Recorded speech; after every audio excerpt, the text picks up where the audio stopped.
बर्तमान आम कुंजादी बर्तमान मुझे पचारूँ बर्तमान बसिक आम कथा होचु जे पूर्व पूर्वतन जो ढग ढमाड़ी बर्तमान ढग ढमाड़ी विषय बर्तमान दादी मोर कहते जे तीन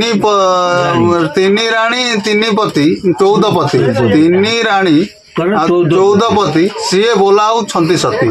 ताने 3 राणी 14 पति सी किमिति सती हेले ସେଇଟା ଆମେ ବର୍ତ୍ତମାନ ଜାଣିବା ଦାଦୀଙ୍କ ମୁହଁରୁ କଣ କହୁଛନ୍ତି ଦାଦୀ ଆମେ ଶୁଣିବା ଦାଦୀ ଏବେ କଣ କହୁଛନ୍ତି ଆପଣ କୁହନ୍ତୁ ନା ଆପଣ ତାଙ୍କର ଭାଗ କେତେ ଟଙ୍କା ପଇଲା 3 ରାଣୀଙ୍କର ନାଁ କଣ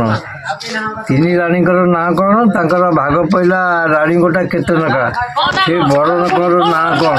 ଏ ମିଶିକି ତାଙ୍କର ହଉଛନ୍ତି 14 ପତି ତାମାନେ ତମ କହିବା କଥା ଯୋଉ 3 ରାଣୀ ଯୋଉ ରହିଲେ 3ଟା ପତି 3ଟା ପତି ଗୋଟେ ପତି କେତେ ଭାଗ ହେଲେ ତାମାନେ ଗୋଟେ ପତି କେତେ ଭାଗ ହେଲେ 3 ରାଣୀ 3ଟା ପତିରେ ସେତିକି ଭାଗ ହେଲେ ଯାଇ 14 ପତି ହେବେ 3 ପତି ଗୋଟେ ପତି କେତେ ନେଖା ଭାଗ ହେଲେ 3 ପତି 14 ପତି ହେବେ 14 ପତି ଯୋଉ ହେବେ ଯୋଉ ଗୋଟେ ତାଙ୍କ ନାଁ ସବୁ କଣ 14 ପତିଙ୍କର ନାଁ ସବୁ କଣ 3 ରାଣୀଙ୍କର ନାଁ କଣ ଆଉ ଏ 14 ପତିଙ୍କର ନାଁ ତାମାନେ କହିବାର ଅର୍ଥ ଏଇଆ ତାମାନେ ଆପଣ ମାନେ କୁହନ୍ତୁ ଯେ 3 ରାଣୀଙ୍କର ନାଁ କଣ ହେଲା जो 3 पति रही से 14 पति हे पति माने स्वामी हे से स्वामी मानकर 14 स्वामी ना कौन आपण मैंने कहतु आदि न कहीपर कमेंट मध्यम लिखु आम आर नेक्स्ट वीडियो पार्ट 2 वीडियो रे आम आपण मानक उत्तर दबू।